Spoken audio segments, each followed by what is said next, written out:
Reserve has been in damage control in the days since and in the months before the collapse. The institution had been steadily raising interest rates in an effort to keep inflation under control, an effort that by all accounts was a major contributor to the bank's demise. So, how did we get here? A new documentary from Frontline traces a line from our precarious economic moment all the way back to the decisions that the Fed made in response to the 2008 economic crisis. But amid the crisis, Fed officials decided to do something they hadn't done in half a century. They began dropping rates, eventually to almost zero. It's almost like alchemy. You can create money out of thin air if you're at the central bank. So creating more money puts more money in the banking system, put more money out there for the economy to take it and put it to work and to grow and to restore itself. Their hope was that the new money would help shore up the failing banks and get them lending again. It would become the heart of their easy money policies. And the film is called The Age of Easy Money. Director James Jacoby, who we just heard in that clip, joins me now. James, thanks for being with me. It's great to be here. Thank you. So this film, 2 hours worth of an examination of what you call the age of easy money. What is easy money? What makes money easy? What makes money easy? Well, the Federal Reserve controls interest rates, as you said just a second ago. And basically, when interest rates are really low, it means money is easy. It's cheaper. It's easier to borrow. More people can borrow cheaply. And it's meant to kind of stimulate economic activity. More people borrowing, more people spending, more companies borrowing and spending. And so for the past 14 years or so, since the great financial crisis, we've had the Fed doing very easy money policies, meaning interest rates have been incredibly low for the past 14 years, up until very recently. And they've been using all sorts of other extraordinary measures to try to keep rates low and money flowing in the system. Yeah, so this documentary, 2 years of work making this. What was your thesis going in? Did you have a handle on this and know this is exactly the story you were going to be telling 2 years ago? Or has it developed over the course of that time? It's developed over the course of that time. I mean, we had done a film at Frontline called Power of the Fed, and we've taken some bits and pieces from that old film. And that film really was done after COVID, after the Fed had come in to an enormous degree with trillions of dollars to kind of rescue the markets, the financial markets, and the financial system during COVID. And it caught our eye just because it was something that was so extraordinary, that was so undercovered. Right. And I mean, so many things were needed coverage during the pandemic. But that was one of the things that we were like, oh, well, that must mean something. There must be some reason why they needed to spend trillions of dollars to shore up the financial system. So we did a film. It was an hour film that aired in July of 2021.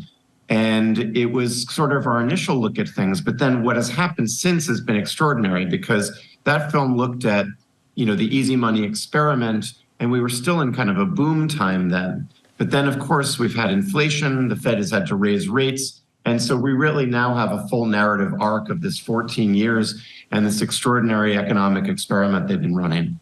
Yeah, and 14 years is obviously a fair amount of time. And over the 2 hours of this film, we really see how many areas of our lives this, as you call it, easy money policy has impacted. A lot of takeaways. I just want to maybe draw on some of the themes that stuck out to me in the film. One is there's this, running through the whole thing, it feels like there's what I think of as like a cat and mouse game happening a little bit between the Fed and the stock market. There's all of these policies that happen. The Fed does something, maybe because they think that the stock market is going to do this thing in response. Then something else happens, and it comes back to the Fed, and then they have to adjust. What's going on with this cat and mouse game with the Fed and the stock market?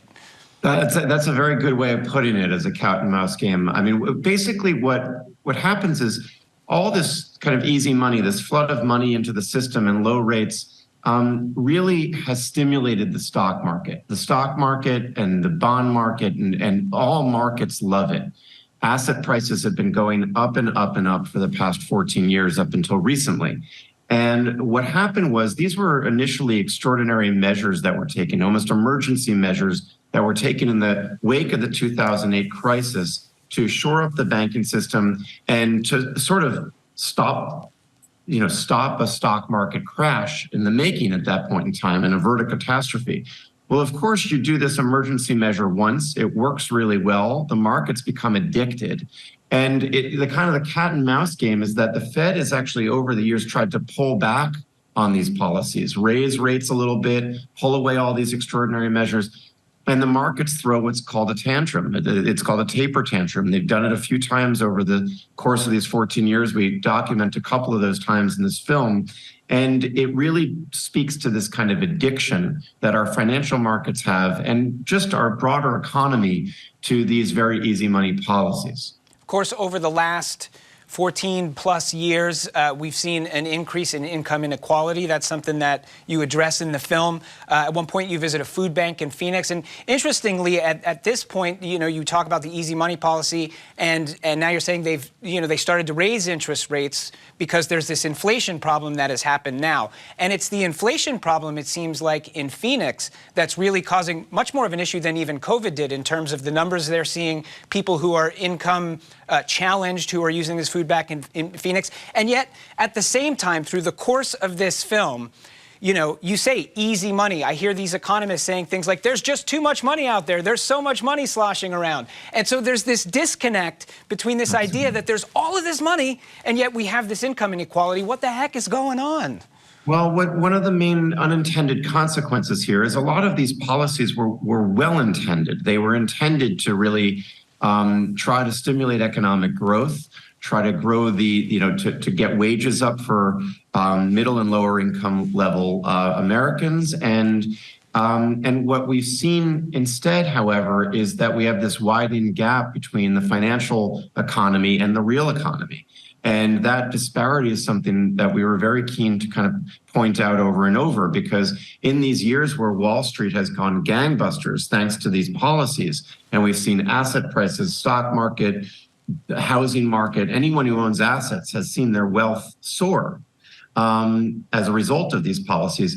The people without assets have been falling behind, and wages haven't been rising. Only very recently have wages been really rising for basically lower and middle income people in this country, but they're not even keeping pace with inflation right now. So it's and the irony is that now that the Fed is pulling back on easy money to try to get inflation under control, well, of course, the people hurt most by that are going to be the most vulnerable in our society. It's going to be people whose jobs are more precarious and livelihoods are more precarious, who are going to be affected by higher rates. So it's a real bind. Yeah, of course, you can't divorce the economy from politics. You don't in this film, and the political ramifications are wide-ranging. It's almost easy to forget today. One of the things that this film addresses is the fact that we've been in this period of political divisiveness for some time. We're used to it. Right now, it's sort of centered a lot around these culture wars. But you talk about how the roots of the Tea Party movement, for example, were very, very much financially driven. It had to do with how the government responded in 2008 to the financial crisis, and that was a real driver of the Tea Party at the beginning. At the same time, you also point out the fact that political intractability has somewhat altered the way the Fed is behaving, and they're starting to do things that maybe were outside of their mandate if we think about what they were supposed to be doing, say, 20 years ago. Yeah, no, that's perfectly put. I mean, we really do make a lot of the Tea Party moment in 2010. Obviously, there were a lot of things propelling the Tea Party movement. We really focused on the economic drivers, and there was a genuine anger in this country, not just with the Tea Party, but also, if we remember, Occupy Wall Street, so on the right and the left, about the bank bailouts, about the fact that there was this completely unfair response to the 2008 crisis where, ordinary Americans lose their homes, yet bankers are not held accountable for bringing the economy to the brink. So the Tea Party movement, however, was a movement of no. And they really didn't like the $800 billion stimulus that Obama had passed in the wake of the crisis. They saw big government and big bailouts as a big problem. And so they come propelled into power with the Republicans in 2010, really thwart the Obama agenda. And we've always, there's been a couple of decades of increasing political dysfunction and partisan politics in this country. But really at that point in time, it went into kind of overdrive. And the Fed filled the void when it came to economic policy, because basically no major economic policy could get done in Washington after that point. 10 years after this sort of dawn of the age of easy money, we're 10 years into an era of easy money, and the COVID crisis hits, and we have this yet again huge infusion of money into our economic system. Have a cut from the film here with a couple of economists addressing what happened as COVID hit. People like myself, like Larry Summers and others, saw that massive stimulus that was unprecedented, an order of magnitude greater than the one we had after the global financial crisis, will lead to excessive demand, overheating, and inflation. Well, we saw a number of factors that we thought were conspiring to lead to high prices, and that many of those factors would fade away over time. So, for example, supply chains we saw were getting gummed up. Any regret about not taking the foot off the pedal, seeing what, for instance, the federal government was doing at that point in time? Well, I think, again, knowing what I know now, absolutely.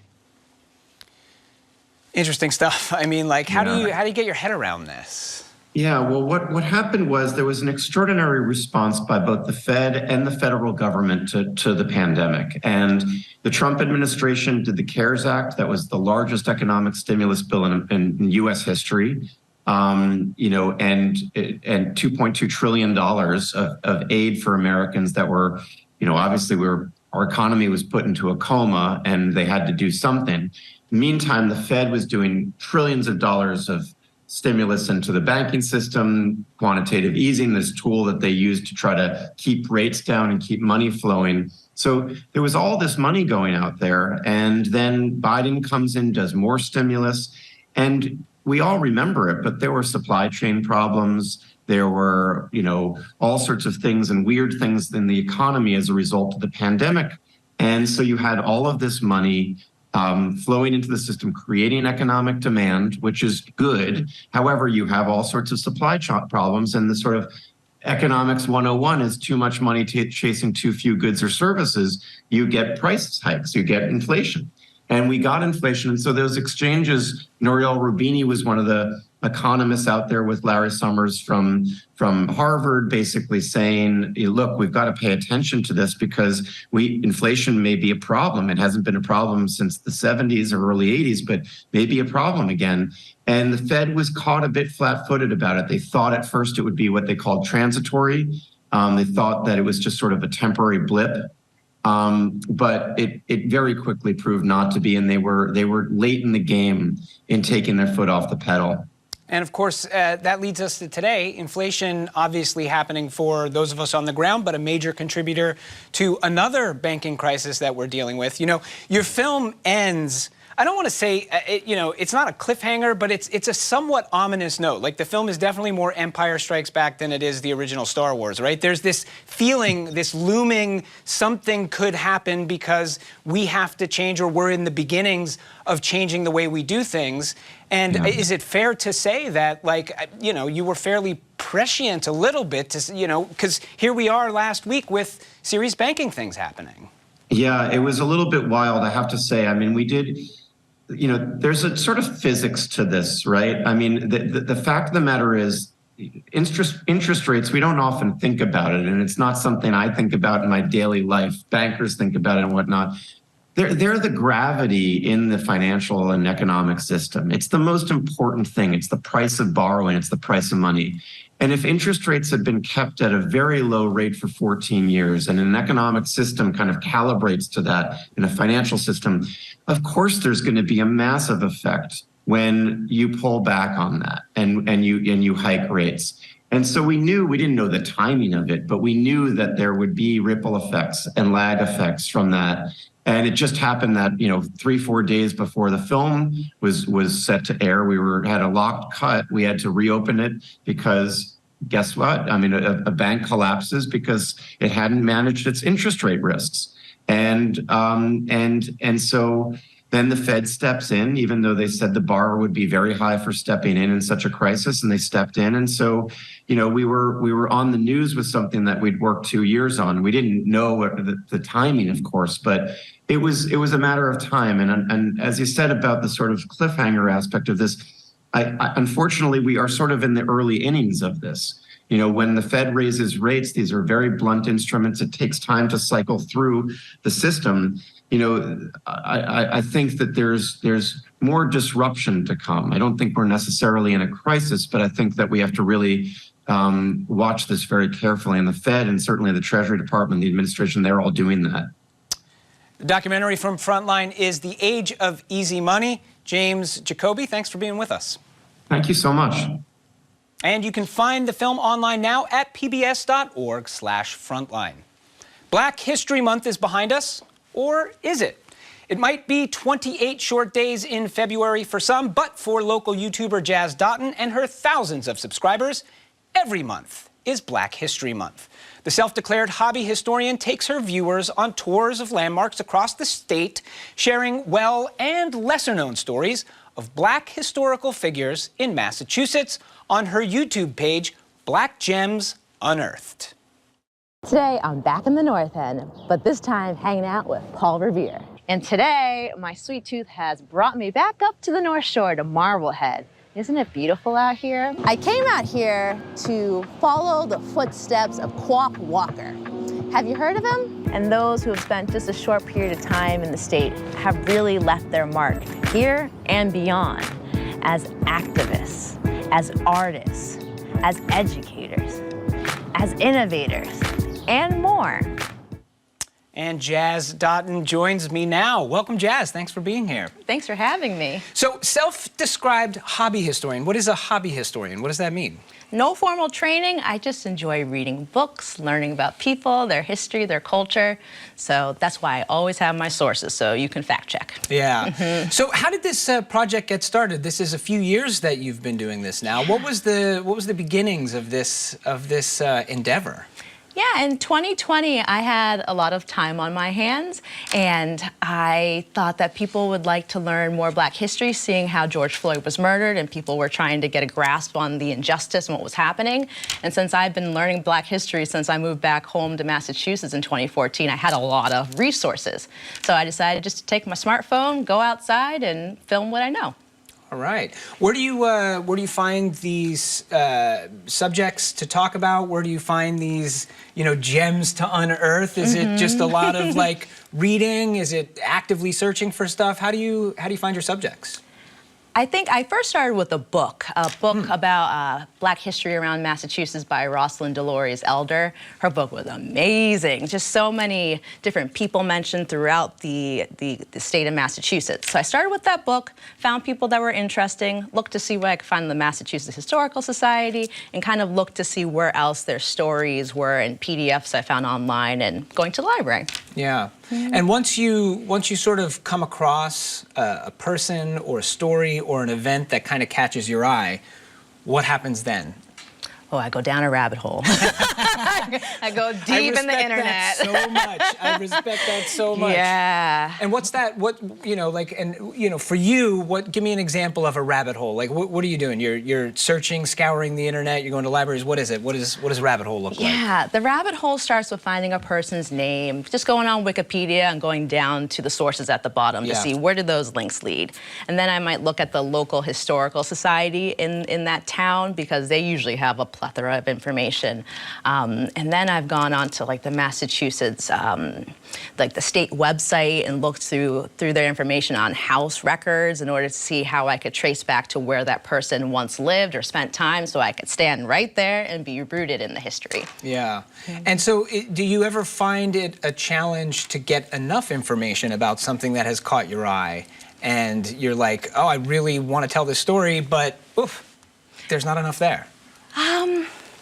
I don't know if I would say not enough there, but I might want to get more details that I can't find access to. And I haven't quite figured out my way around archives. I'm hoping this year to go to an archive just to like understand how things are laid out, how to ask for the information. It's a little intimidating because, again, I'm not a historian, so I haven't really gone inside any of these places that have tools. And why these YouTube videos? Why that as your preferred format for how to get this out there, right? There's a million ways you can do this. You could could write a blog, you could, you know, put very small posts on social media, but you have this kind of YouTube channel, and it ranges, right? That some of these are like 4 or 5 minutes, some of them are like 20 minutes, right? Yeah.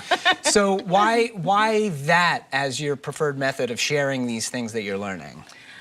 I find that it's easier to learn when you're watching a video or listening and actually seeing the place. Like I kind of thought about doing blogs in the past, but every time I go onto a blog, I read the beginning and the end. I don't get all the way through. So I think the videos are a more engaging way to capture people's attention. And also, it's helpful for people who are looking up a person, like through Google search, you know, they're able to pull stuff from YouTube to give people videos on the stuff they're looking for. And they seem to be working. I mean, some of these have tens of thousands of views. Yes, bananas. And the comment sections are like, there's you know, tons of comments on a lot of these too, and I think that at least partially speaks to the fact that, as you say, even in the title, Black Gems Unearthed, a lot of these are like really compelling stories that are pretty undertold, that are not widely known. I'm hoping that through the videos, people will go have conversations with friends and family and start to build that repetition so that they do become widely known.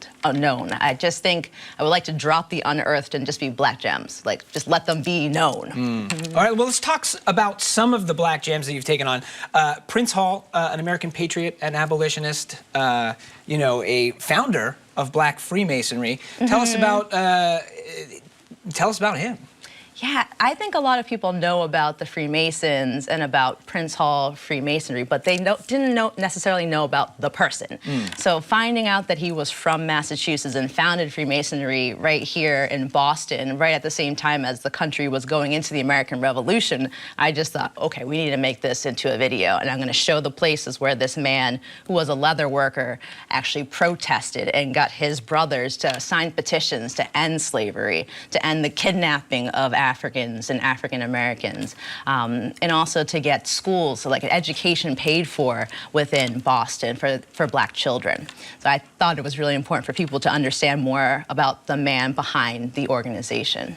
And why do you think that, you know, you said like people know, a lot of people know about Freemasonry, but maybe not about this very important figure in Boston history. Why don't we know about him more? You know, I think people hear the Masons and they just think, oh, secret society, and that's it. They just leave it alone. I'm just gonna step away from like, him. I'm not even getting into the other way. Yeah. I'm not getting into what they do and their organizing, but I think some of the secrecy is part of why. And just when people are thinking about Boston and kind of the stories that we tell, it's just so white focused. People have not decided to expand the narrative enough. It's always like an afterthought. Yeah.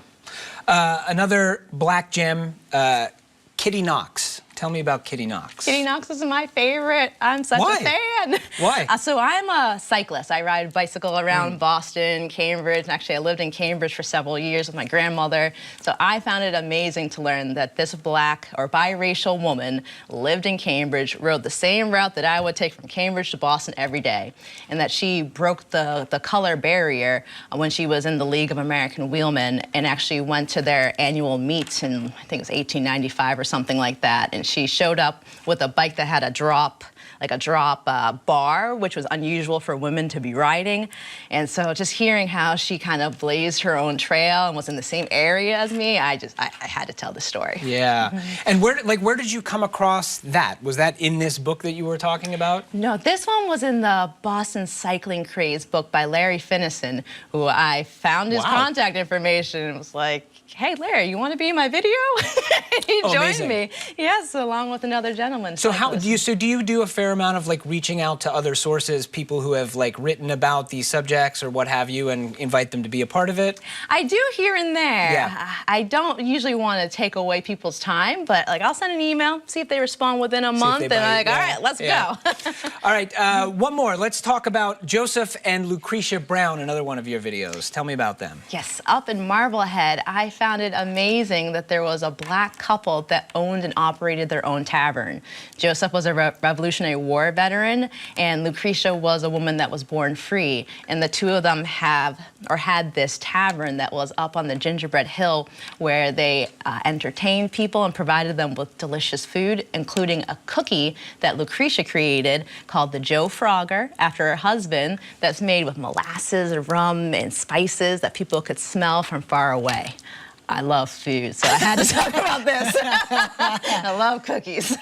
That is excellent stuff. Give us a little preview. What's kind of coming down the pike? What do you have kind of on your radar that we might see on your YouTube channel in the weeks and months to come? Yeah, this summer I'm hoping to share some music. I've been really enjoying people that spent time in Massachusetts, from jazz artists to disco to hip hop. I'm hoping to share some of the people that are known and that are lesser known too. All right, Jazz Dotson, Black Gems Unearthed. Thanks for sharing some of your work with us today. Thanks for having me. To find more of Jazz's work, head to blackgemsunearthed.com or the Black Gems Unearthed YouTube page. And that is it for tonight, but come back tomorrow. Boston's environment chief will join us on an urgent new climate report out of the UN and the need to act fast to protect the planet and its most vulnerable communities. Plus, the president of Brigham and Women's Hospital on his first year on the job and his experience with racial disparities in medicine. That and more tomorrow at 7. Thanks for watching. I'm Edgar B. Herwick III. Have a good night.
Dr. Tony Fauci